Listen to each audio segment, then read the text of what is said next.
ஒரு secular institution சொல்லக்கூடிய government ஸ்கூலுக்குள்ள அவரை இன்வைட் பண்ணும் பொழுது டெஃபினட்டா அவருடைய பேக்ரவுண்டை பார்த்துக்கணும் வேணாமா? அந்த கமிட்டி வந்து அவர் ஸ்பீக்கரா வந்து செலக்ட் பண்ணாங்க. யாரோட அப்ரூவல்ல அவர் ஸ்கூலுக்குள்ள வந்தாருன்ற ஃபர்ஸ்ட் கொஸ்டின் இருக்கு. அதுல வந்து சர்ச்சை பண்றதுக்கு என்ன இருக்கு? அவரோட ஸ்பீச்ல வந்து ஆன்மீக சொற்பொழிவு இருக்கு. அதே வந்து ஒரு சில டீச்சர்ஸ் வந்து எதிர்க்கிறாங்க. கான்ஸ்டிடியூஷன் ஆஃப் இந்தியா 1950 இதுதான் பேஸ். நம்ம என்னைக்கு இந்த நாட்டில் பிறக்கிறோமோ அன்னைக்கு நம்ம வந்து we are abided by the constitution of India. Western செக்குலரிசம்க்கும் இந்தியன் செக்குலரிசம்க்கும் ரெண்டு டிஃபரன்ஸ் இருக்கு. வெஸ்டர்ன் செக்குலரிசம்ல state will not interfere in the religion. இன்இக்வாலிட்டியை ப்ரொமோட் பண்ணல, ஆனால் இன்இக்வாலிட்டியை ஜஸ்டிஃபை பண்ணக்கூடாது. ஸ்பிரிச்சுவல் ஸ்பீச் சொல்லிட்டு ரிலீஜியஸ் ஸ்பீச் கொடுக்க முடியாது. ரிலீஜியஸ் ஸ்பீச் கொடுக்க முடியாது. அப்போ ரிலீஜனில் இருக்கக்கூடிய வேல்யூஸை சொல்கிறேன்னு சொல்லிட்டு அதில் இருக்க டிஸ்கிரிமினேட்டிவ் ப்ராக்டிஸை டெஃபினட்டாக பேசக்கூடாது.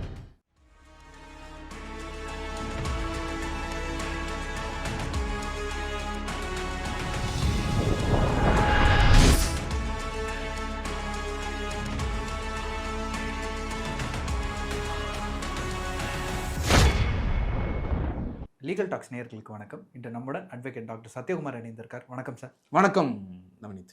சார், தமிழ்நாடு முழுவதும் நேற்று பெரும் பேசுபொருளாக இருந்தது ஒரு மோட்டிவேஷனல் ஸ்பீக்கரோட லெக்சர். சார், சென்னையில் இருக்கிற 2 கவர்மெண்ட் ஸ்கூல்ஸில் இவர் மோட்டிவேஷனல் ஸ்பீச் கொடுக்கறதாக கூப்பிட்டுருக்காங்க. ஆனால் இவர் அங்கே போய் கர்மா வரணும்னு ஸ்பிரிச்சுவல் ஸ்பீச் கொடுத்துட்டு வந்திருக்காரு. இது குறித்து நீங்கள் என்ன சார் நினைக்கிறீங்க? டெஃபினட்டாக நவநீத், நேற்று செப்டம்பர் 5 முக்கியமான நாள். நாட்டில் டீச்சர்ஸ் டே வந்து செலிப்ரேட் பண்ணக்கூடிய நாள்.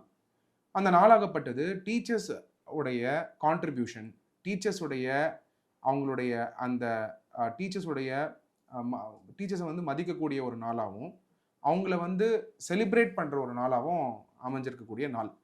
இந்த நாளாகப்பட்டது சர்வப்பள்ளி ராதாகிருஷ்ணன், நம்மளுடைய ஃபார்மர் பிரசிடென்ட் ஆஃப் இந்தியா, அவருடைய ஞாபகார்த்தமாக இந்த செலிப்ரேஷன் கொண்டாடப்படுது.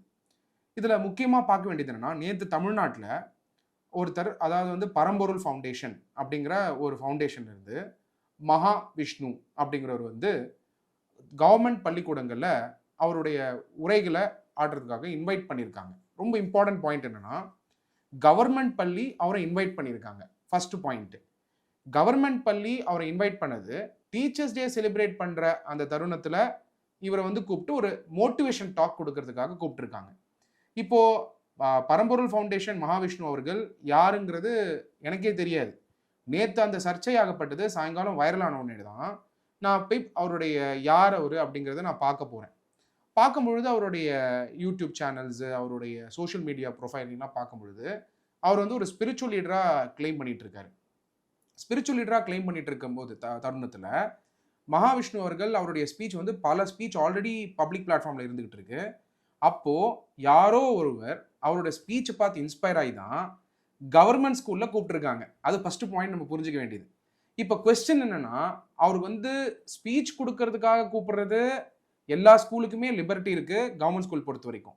இதில் முக்கியமாக எல்லாரும் தெரிஞ்சுக்க வேண்டியது என்ன, இந்த விஷயத்தை வந்து சர்ச்சையாக போயிட்டு இருக்கு. ஏன் சர்ச்சை அப்படிங்கிறது ரொம்ப முக்கியம். நிறைய பேர் பார்க்குறவங்க, அவர் என்னங்க ஸ்பீச் தானே கொடுக்க வந்தாரு, அதில் வந்து சர்ச்சை பண்ணுறதுக்கு என்ன இருக்கு, அவரோட ஸ்பீச்சில் வந்து ஆன்மீக சொற்பொழிவு தானே இருக்கு, அதையே வந்து ஒரு சில டீச்சர்ஸ் வந்து எதிர்க்கிறாங்க அப்படிங்கிற ஒரு பார்வை இருக்கும் பொழுது, இப்போ கவர்மெண்ட்டே வந்து காலையிலேருந்து பார்த்தீங்கன்னா சீஃப் மினிஸ்டர் ஸ்டாலின் அவர்கள் வந்து அதை பற்றி ஒரு ஒப்பீனியன் கொடுத்துருக்காரு. அது மாதிரி சயின்ஸ் வந்து ப்ரொமோட் பண்ணணும் ஸ்கூல்ஸில் அப்படிங்கிறத கொடுக்குறாரு. சப்சிக்வெண்ட்டாக எஜுகேஷன் மினிஸ்டர் அன்பில் மகேஷ் பொய்யாமொழி அவர்கள் அவரு வந்து கடுமையான நடவடிக்கை எடுக்கப்படும் அப்படின்னு சொல்கிறாரு. டீச்சர்ஸ் டே முடிஞ்சு அடுத்த நாள். இப்போ இது வந்து ஃபர்ஸ்ட் ஆஃப் ஆல் என்ன சர்ச்சை அப்படிங்கிறது தான் பாயிண்ட். இந்த நம்ம நாடாகப்பட்டது அரசியலமைப்பு சட்டத்தின்படி இயங்கக்கூடிய நாடு. கான்ஸ்டிடியூஷன் ஆஃப் இந்தியா 1950 இதுதான் பேஸ். நம்ம என்னைக்கு இந்த நாட்டில் பிறக்கிறோமோ அன்னைக்கு நம்ம வந்து we are abided by the constitution of India. ஒரு சில provisions of the constitution of India ஆகப்பட்டது பார்த்தீங்கன்னாக்க சிட்டிசன்ஸ்க்கும் அப்ளிகபிள்.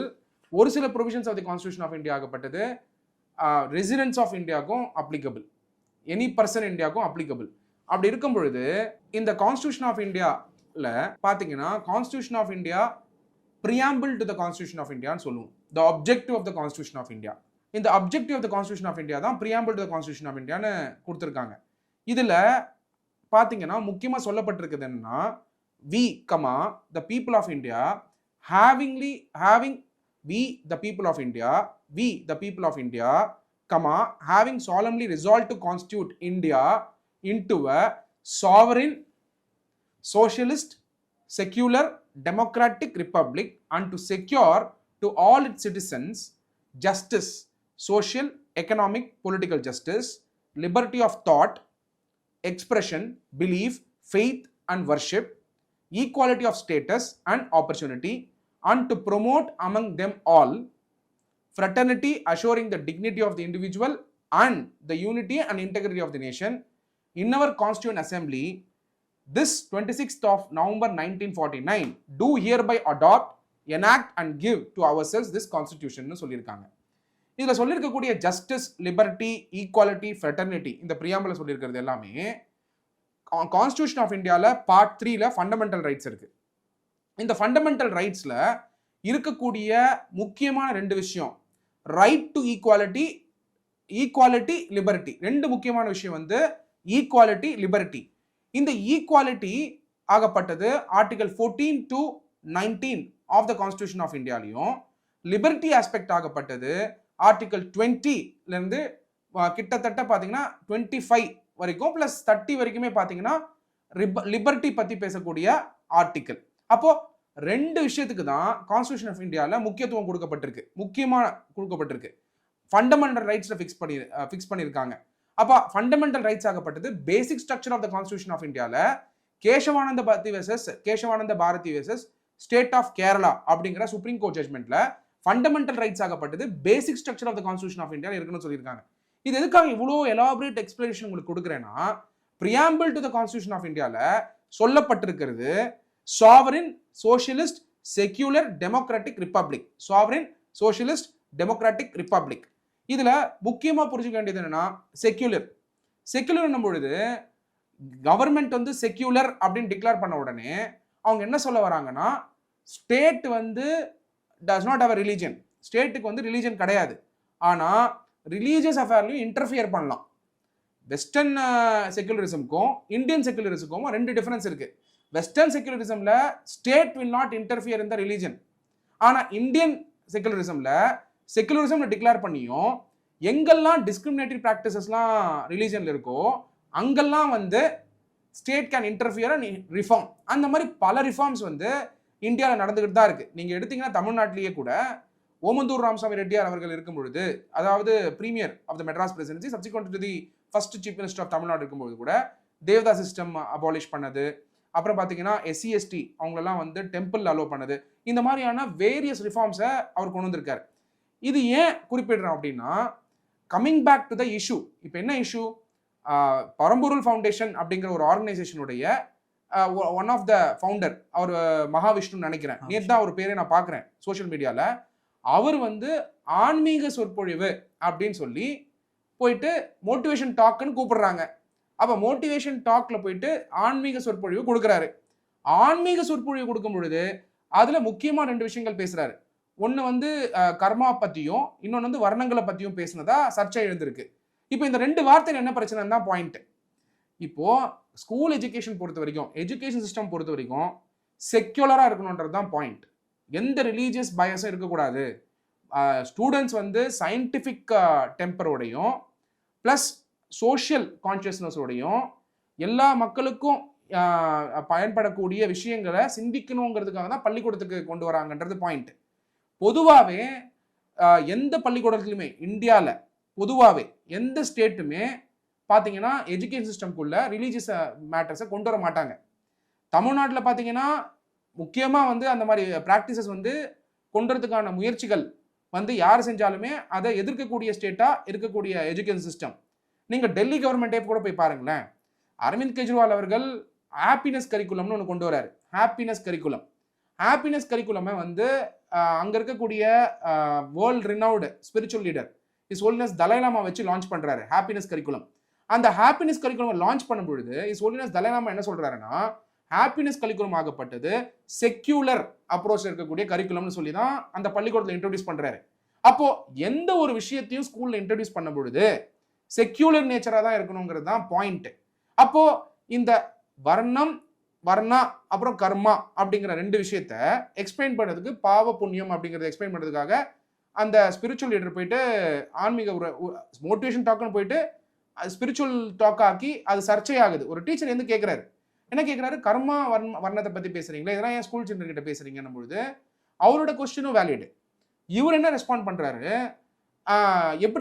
எப்படி வந்து பாவ புண்ணியத்தை பத்தி சொல்லி கொடுக்கணும்னு. பை த வே, அந்த டீச்சர்ஸ் டே அன்னைக்கு அவர் யார் கூப்பிட்டா, பாயிண்ட் நம்பர் 1, அந்த கமிட்டி வந்து அவர் ஸ்பீக்கரா வந்து செலக்ட் பண்ணாங்க. ஒரு கவர்மெண்ட் பள்ளிக்கூடத்துல கூப்பிடுறாங்கன்னா இண்டிவிஜுவல் இன்ட்ரெஸ்டா இருக்க முடியாது. யாரோட அப்ரூவல்ல அவர் ஸ்கூலுக்குள்ள வந்தாருன்ற ஃபர்ஸ்ட் கொஸ்டின் இருக்கு. நீங்க இப்ப சர்ச்சை பண்ணும்பொழுது அந்த சர்ச்சை ரைட்டா தப்பா, அவர் பேசுனது தப்பா ரைட்டான்னு அப்புறம் பார்க்கலாம். பட் அவரை ஒரு செக்யூலர் இன்ஸ்டிடியூஷன் சொல்லக்கூடிய கவர்மெண்ட் ஸ்கூலுக்குள்ள அவரை இன்வைட் பண்ணும் பொழுது டெஃபினட்டா அவருடைய பேக்ரவுண்டை பார்த்துக்கணுமா வேணாமா? அதுவும் ஸ்பீக்கரா கூப்பிடுறீங்க, அவர் என்ன ஸ்பீச் கொடுப்பாரு, இதுக்கு முன்னாடி என்ன ட்ரெண்ட்ல ஸ்பீச் கொடுத்துட்டு இருக்காரு அப்படின்னு பார்க்கும் பொழுது டெஃபினட்டா அதை வந்து அவர் என்ன மாதிரியான ஸ்பீச் கொடுக்குறாரு, எப்படி செலக்ட் பண்றாங்க ஸ்பீக்கர்ஸை அப்படின்னு பார்த்து தானே செலக்ட் பண்ணியிருக்கணும். அப்போ அந்த இடத்துல ஃபெயிலியர் ஆனது யாரு? அரசு இதில் அலட்சியமா இருந்துச்சோ? டெஃபினட்டா. இப்போ நீங்க அரசுங்கிறத விட, அரசுங்கிறதே வந்து ஒரு டெலிகேட்டட் பவர். எக்ஸிக்யூட்டிவ் பொறுத்த வரைக்கும் ஒரு டெலிகேட்டட் பவர். எல்லாமே டாப்ல இருந்து கவனிக்க முடியாது. ஒரு கோட்பாடுகள், ஒரு ஸ்டாண்டர்ட் ஆப்ரேட்டிங் ப்ரொசீஜர். நான் வந்து மகாவிஷ்ணு பேசினது கரெக்டா தப்பா அந்த பாயிண்ட்டுக்கே நான் போல. கவர்மெண்ட் ஸ்கூலு அவரை கூப்பிட்டது தவறா ரைட்டா அந்த பாயிண்ட்டுக்கே போல. ரைட் அண்ட் ராங்கே நான் போல. I am only talking what is constitutional, what is unconstitutional. Government ஸ்கூல்ல ஒரு ஸ்பீக்கரை செலக்ட் பண்றீங்க. ஒரு ஸ்பீக்கரை செலக்ட் பண்றதுக்கு என்ன ஸ்டாண்டர்ட் ஆப்ரேட்டிங் ப்ரொசீஜர்? ஒரு ஸ்பீக்கரை அங்கீகரிக்கிறீங்க, கூப்பிடுறீங்க, மாணவர்கள் கிட்ட பேச போறாங்க. பேசக்கூடிய ஸ்பீச் ஆகப்பட்டது மாணவர்களுடைய வாழ்க்கைக்கு பயன்படக்கூடிய ஒரு விஷயம். அப்போ அது ரிலீஜியஸ் இன்ஸ்டிடியூஷன் கிடையாது. அப்போ ரிலீஜியஸ் இன்ஸ்டிடியூஷன் இல்லாத பொழுது நீங்க செக்யூலர் அப்படின்னும் பொழுது சயின்டிபிக் மேட்டர்ஸை பேசக்கூடிய ஸ்பீக்கர்ஸையோ இல்ல செக்யூலர் ஆஸ்பெக்டை பேசக்கூடிய ஸ்பீக்கர்ஸையோ நீங்க அங்கீகரிச்சு இல்ல நீங்க ஃபீல் பண்ணதுனால தான் கூப்பிடுறீங்க. அப்போ அங்க ஸ்பீச் கொடுக்கும் பொழுது அவருக்கு தடப்படும் பொழுது சர்ச்சை ஏற்படுது. அந்த சர்ச்சையில 2 சைடுமே பார்க்கலாம். அவரு என்ன சொல்றாரு, டீச்சரு கர்மம் வர்மம் ஏற்றத்தாழ்வு பத்திலாம் ஏன் பேசுறீங்க, பாவ புண்ணியம் பத்தி ஏன் பேசுறீங்கன்னு சொல்லும் பொழுது eventually it leads to speaking about discriminatory aspects. இப்போ ஹிந்து ரிலீஜன்லயே கர்மத்தை பத்தியும் கர்மா பத்தியும் வர்ணத்தை பத்தியும் ஏத்துக்காதவங்க நிறைய பேர் இருக்காங்க. இப்போ நீங்க எடுங்க, with respect to the philosophy of Swami விவேகானந்தர்லாம் பாத்தீங்கன்னா அவர்லாம் வந்து ஏற்றத்தாழ்வை ஏத்துக்காதவர். அவர் பாத்தீங்கன்னா உன்னை நம்பு அப்படின்னு சொல்லக்கூடிய ஒரு பிலாசபியில வந்து பேசக்கூடியவர் சுவாமி விவேகானந்தர். ஆக்சுவலி சுவாமி விவேகானந்தர்லாம் சோஷியல் ரிஃபார்மர். ஹிந்துவிசம் ஆஸ்பெக்ட்ஸ் இல்லாட்டி அதில் இருக்கக்கூடிய ப்ராக்டிசஸை அவர் என்ன பண்றாரு, ஆன்மீக சொற்பொழிவு கொடுக்குறவரு, அந்த மோட்டிவேஷன் டாக்னு சொல்லி போய் ஆன்மீக சொற்பொழிவு கொடுக்குறவரு வள்ளலாருடைய திருமந்திரங்களையும் திருக்குறளையும் மேற்கோள் காட்டி அவரோட இன்டர்பிரிட்டேஷனை பேசுறாரு. அதுல சொல்லப்பட்டிருக்கா சொல்லப்படலையா மாணவர்களுக்கு தெரியாது. எல்லா டீச்சர்ஸ்க்குமே அதுல என்ன சொல்லப்பட்டிருக்கு, ஒரு இன்டர்பிரிட்டேஷன் ஸ்கூல்ஸ் ஆஃப் தாட் இருக்கு. பல ஸ்கூல்ஸ் ஆஃப் தாட் வந்து ஒரு டெக்ஸ்ட்டுக்குமே இருக்கு. ஒரு திருக்குறளுக்கே பல இன்டர்பிரிட்டேஷன்ஸ் இருக்கு. அப்ப எந்த இன்டர்பிரிட்டேஷன்ஸ் மேற்கோள் காட்டி பேசுறாரு, ஃபர்ஸ்ட் அவர் பேசக்கூடிய அந்த ஸ்பீச் ஆகப்பட்டது அங்கீகரிக்கப்படுதா, அங்கீகாரம் இருக்கக்கூடிய அந்த ஸ்பீச்சா இருந்தாதான் நீங்க டெஃபினட்டா அவருக்கு வந்து கூப்பிட்டுருக்கணும். என்ன டாபிக் கொடுக்குறீங்களோ அதானே பேசுவாரு. அப்ப எந்த டாபிக் யார் ஃப்ரீஸ் பண்ணா, அவரை யார் இன்வைட் பண்ணது, அவர் இன்வைட் பண்ணிட்டு எந்த ரீசனுக்காக இன்வைட் பண்றாங்க, எவ்வளவோ எக்ஸ்பர்ட்ஸ் இருக்காங்க எஜுகேஷன் இன்ஸ்டிடியூஷன் வந்து பேசுறதுக்கு, ஏன் அவர் அங்கீகரிக்கிறாங்க? டெஃபினட்டா அவருடைய யூடியூப் ஸ்பீச்சஸ் அவருடைய தாட்ஸை வந்து டெஃபினட்டா வாட்ச் பண்ணியிருப்பாங்க. அப்படின்னும் பொழுது எங்கேயாவது ஒரு இடத்துல அது செக்யூலரிசம் அஃபெக்ட் பண்ணும், அவரோட ஸ்பீச்சஸ்ல வந்து இந்த மாதிரி டிஸ்கிரிமினேஷன் இருக்கக்கூடிய ஸ்பீச் இருந்துன்னு சொன்னா ஃபர்ஸ்ட் ஆஃப் ஆல் ஸ்கூலே கூப்பிட்டுருக்க கூடாது. அப்ப ஸ்கூல் கூப்பிட்டுருக்காங்கன்னா அவர் வந்து அந்த பிளாட்ஃபார்மை பயன்படுத்தும் போது கூட ஸ்டூடெண்ட்ஸோடைய ப்ரொக்ரெசிவ் ஆஸ்பெக்ட்ஸை வந்து பேசுறது ரொம்ப அவசியம். பை த வே, ஒரு மாணவர்களுமே கடினமான சூழ்நிலையில் வந்துட்டு இருக்காங்க ஸ்கூலுக்கு, எஸ்பெஷலா கவர்மெண்ட் ஸ்கூல்னும் பொழுது we need to be very very clear in our speeches. காரணம் என்னன்னா அவங்கள வந்து ஊக்குவிக்கக்கூடிய விஷயங்கள் இருக்கணும், அவங்களுடைய நம்பிக்கையை வந்து கொண்டு போய் நல்ல மோட்டிவேஷனை கொடுக்கக்கூடிய ஸ்பீச்சஸாக இருக்கணும், சயின்ஸ் ஓரியன்டாக இருக்கணும். ஸோ எங்கேயுமே ரிலீஜியஸ் ஆஸ்பெக்ட்ஸை வந்து கொண்டு வரக்கூடாது அப்படின்னு கிளியராக கான்ஸ்டியூஷன் ஆஃப் இந்தியாவில் சொல்லப்பட்டிருக்கு. Right to freedom of conscience, free profession, practice and propagation of religion இருந்தாலும் article 25 of the constitution of India நீங்க பாத்தீங்கன்னா நவநீத், நிறைய பேர் என்ன இப்போ சோஷியல் மீடியாவில் போட்டுட்டு இருக்காங்கன்னா ரொம்ப இம்பார்ட்டண்டா பார்க்க வேண்டியது article 25. Article 25 of the constitution of இந்தியாவில் right to freedom of religion, part 3ல ரைட் டு ஃப்ரீடம் ஆஃப் ரிலீஜன்ல article 25 of the constitution of India ரொம்ப ரொம்ப அவசியம், முக்கியமா தெரிஞ்சுக்க வேண்டியது.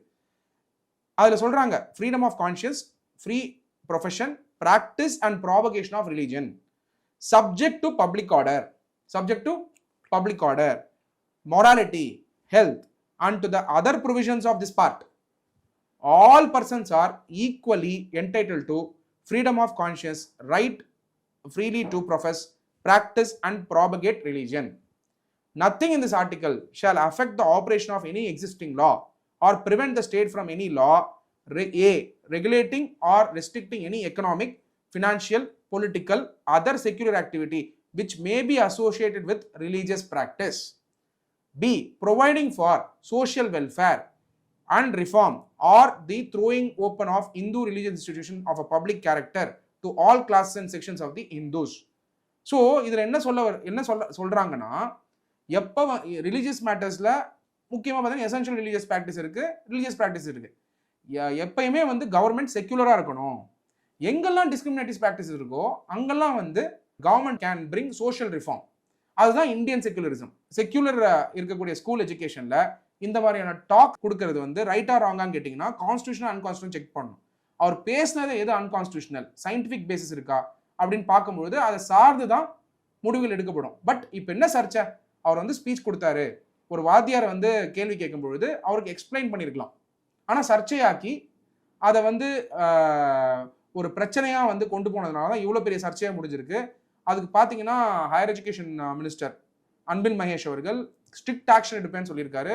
சிஎம் அவர்களும் இப்போ யூஎஸ் ட்ரிப் போயிருந்தாலும் அவரும் வந்து அவரும் வந்து அனௌன்ஸ்மெண்ட் பண்ணியிருக்காரு. அது சார்ந்து கமிட்டிஸும் போட்டிருக்காங்க. சில கட்சிகள் வந்து அப்போஸ் பண்ணுறவங்க இருக்காங்க, அதை ஆதரிக்கிறவங்க இருக்காங்க.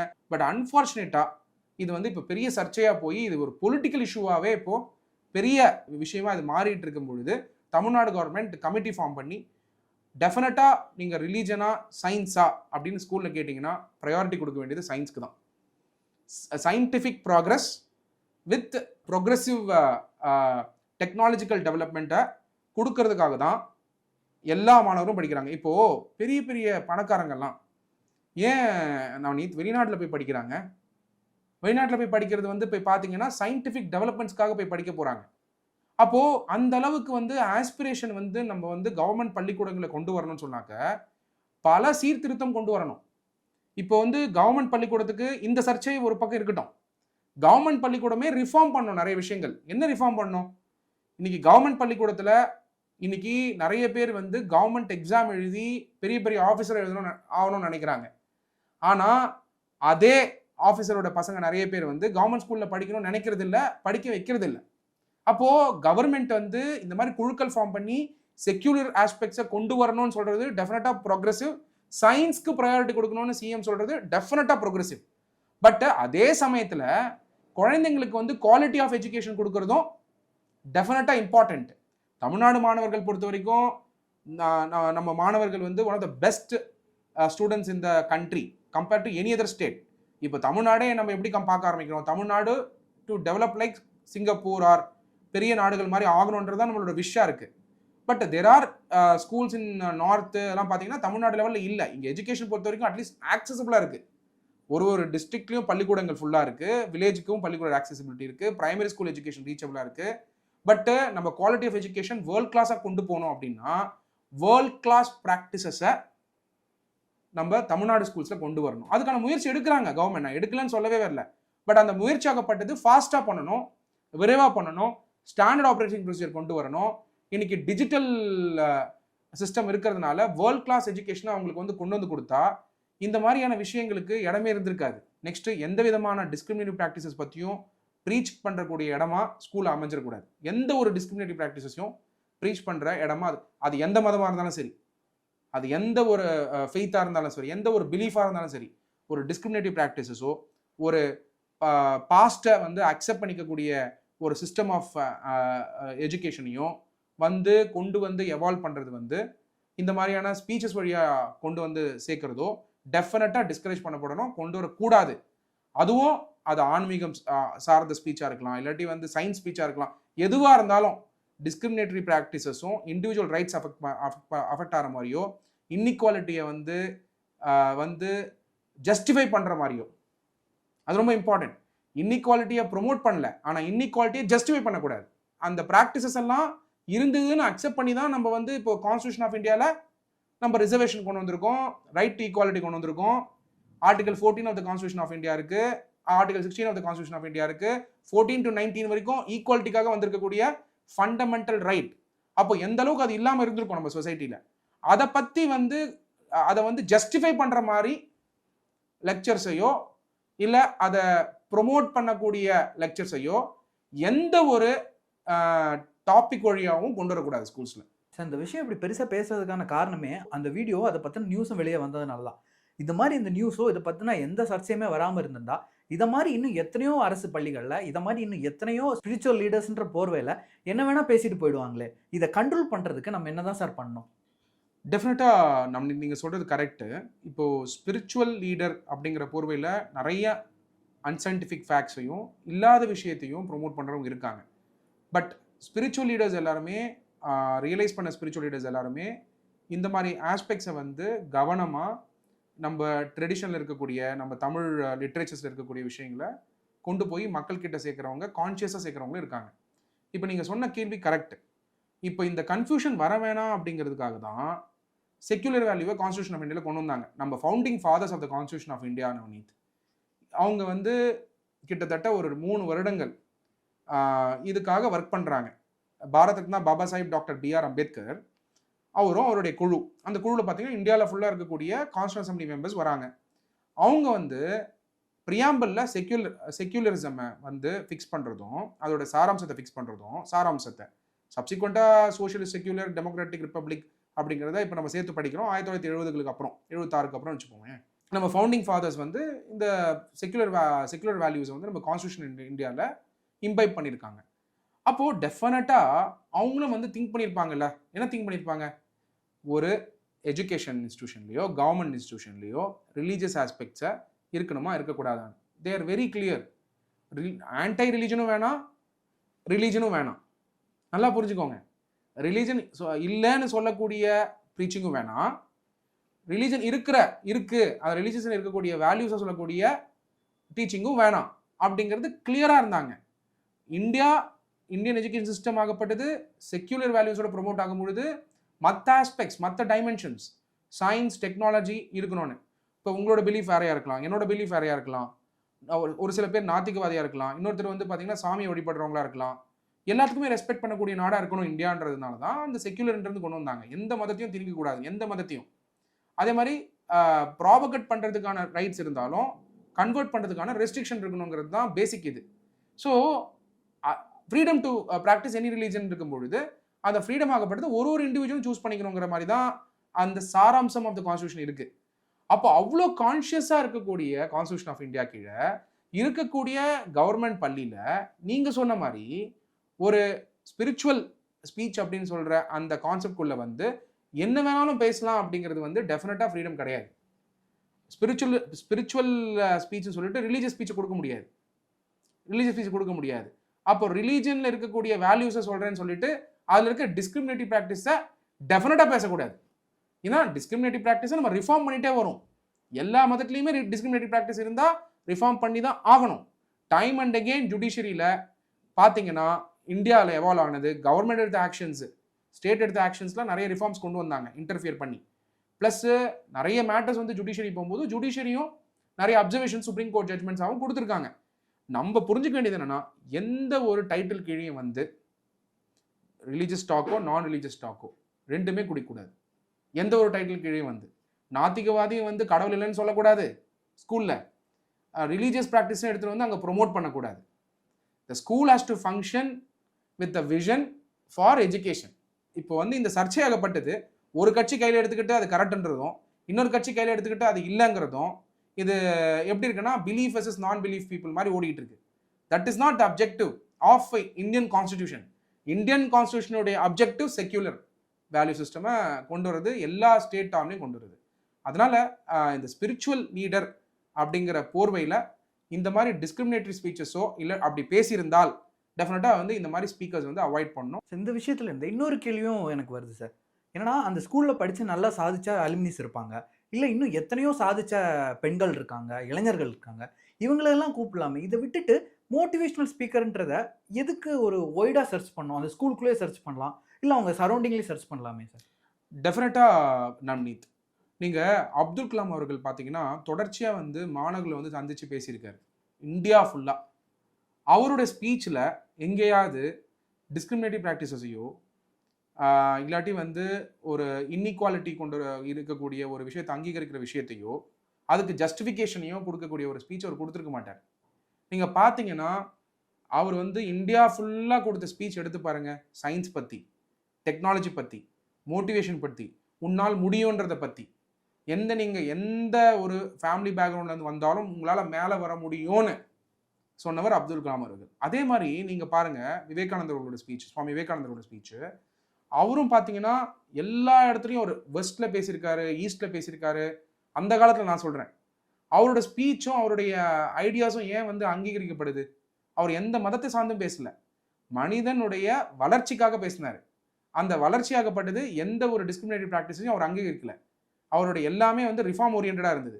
அப்போது ஒரு மோட்டிவேஷனுங்கிறது இதை நோக்கி இருக்கணும்.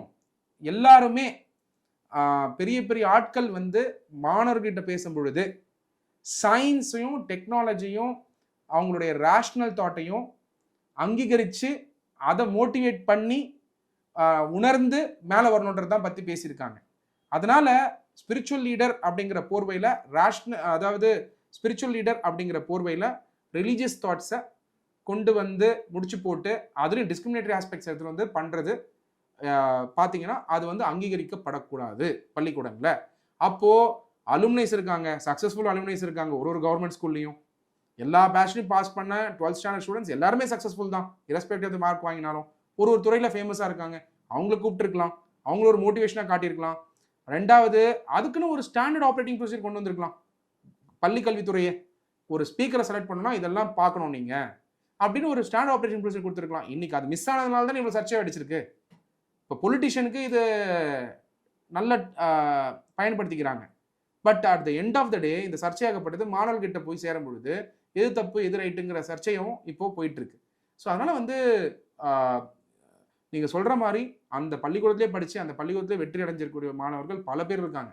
அவங்களே ஒரு இமீடியட் ரோல் மாடலாக காமிச்சோ இல்லை பல நிறைய பேர் வந்து எஜுகேஷன் துறையில் அச்சீவ் பண்ணியிருப்பாங்க. அவங்கள மாதிரி இருக்கவங்க ஸ்பீக்கர் லிஸ்ட்டையே தமிழ்நாடு கவர்மெண்ட் ரெடி பண்ணி அதை அங்கீகரித்து அவங்கள வந்து ஒரு ஸ்கூல்லையும் வந்து கான்டாக்ட் பண்ணக்கூடிய ஒரு ஹப் மாதிரி கிரியேட் பண்ணணும். டீச்சர்ஸே செலிப்ரேட் பண்ணி தானே ஆகணும். ஒரு இருக்கக்கூடிய அத்தனை ஸ்கூல்லையுமே ஸ்பீக்கர்ஸ் தேவை கண்டிப்பாக. அப்போ அந்த டீச்சர்ஸ் டே செலிப்ரேஷனை ஏன் ஒரு ஸ்டாண்டர்ட் ஆப்ரேட்டிங் ப்ரொசீஜர் ஃபிக்ஸ் பண்ணி ஒரு ஹப் மாதிரி ஃபிக்ஸ் பண்ணி இந்தந்த பள்ளிக்கூடத்தில் வந்து இந்தந்த கெஸ்ட் போய் பேசினா நல்லா இருக்கும்னு பள்ளி கல்வித்துறையே ஒரு கமிட்டி அமைச்சு ஒரு குழு அமைச்சு ஒரு டிஸ்ட்ரிக்ட்லையும் ஒரு வில்லேஜுக்கும் கொண்டு போய் சேர்க்கக்கூடாது. அதை விட பெரிய வேல்யூ எஜுகேஷன் இன்ஸ்டியூஷன் என்ன கொடுக்க முடியும்? ஸோ இந்த மாதிரி சிஸ்டமை வந்து எவால்வ் பண்ண வேண்டியது ரொம்ப ரொம்ப அவசியம். நீங்கள் சிங்கப்பூர் மாதிரி கண்ட்ரி எடுத்துக்கோங்க. அங்கே வந்து சின்ன ரிலீஜியஸ் ப்ராக்டிஸை கூட ஸ்கூலில் வந்து அலோவ் பண்ண மாட்டாங்க. டிஸ்கிரிமினேட்டிவ் ப்ராக்டிஸையோ ரிலீஜியஸ் ப்ராக்டிஸையோ அதே மாதிரி எதிர்க்கவும் மாட்டாங்க. வேணான்னு நினைக்கிறாங்க எஜுகேஷன் இன்ஸ்டியூஷனில், அது எந்த ஃபார்மில் வந்தாலும் சரி. ஸோ அதனால் நம்ம புரிஞ்சுக்க வேண்டியது என்னென்னா, நீங்கள் சொன்ன மாதிரி அச்சீவர்ஸை ப்ளஸ் ஐகான்ஸை வந்து கவர்மெண்ட்டே எப்படி வந்து நிறைய கெஸ்ட்டெல்லாம் ஃபங்க்ஷன்ஸ்க்கெலாம் கூப்பிடுறாங்க, அந்த மாதிரி மாணவர்களுக்கு ஆக்சசபிளாக இருக்கக்கூடிய ஆக்சசபிளாக வந்து வெற்றியாளர்களை கொண்டு வந்து சேர்க்கக்கூடிய ஒரு சிஸ்டமை க்ரியேட் பண்ணணும் அந்தந்த ஏரியாவில். ஸோ தட் அவங்க வந்து போய் பேசி மாணவர்களை மோட்டிவேட் பண்ணுவாங்க. பட் இந்த மாதிரி வந்து ஸ்டாண்டர்ட் ஆப்ரேட்டிங் ப்ரொசீஜர் இல்லாத பொழுது ஒரு டீச்சர் டிசைட் பண்ணி ஒரு கூப்பிட்டா நல்லா இருக்கும்னும் பொழுது சீஃப் கெஸ்ட்டாவோ மோட்டிவேஷன் டாக்கோ கொடுக்கும்போது இந்த மாதிரி சர்ச்சை வெடிக்கிறது அது அங்கீகரிக்க கூடாதுன்றது தான் என்னோட பாயிண்ட். உங்கள் நேரத்தை ஒதுக்கி இந்த விஷயத்தை விரிவாக எடுத்து கூறியதற்கு நன்றி சார். நன்றி நவனித்.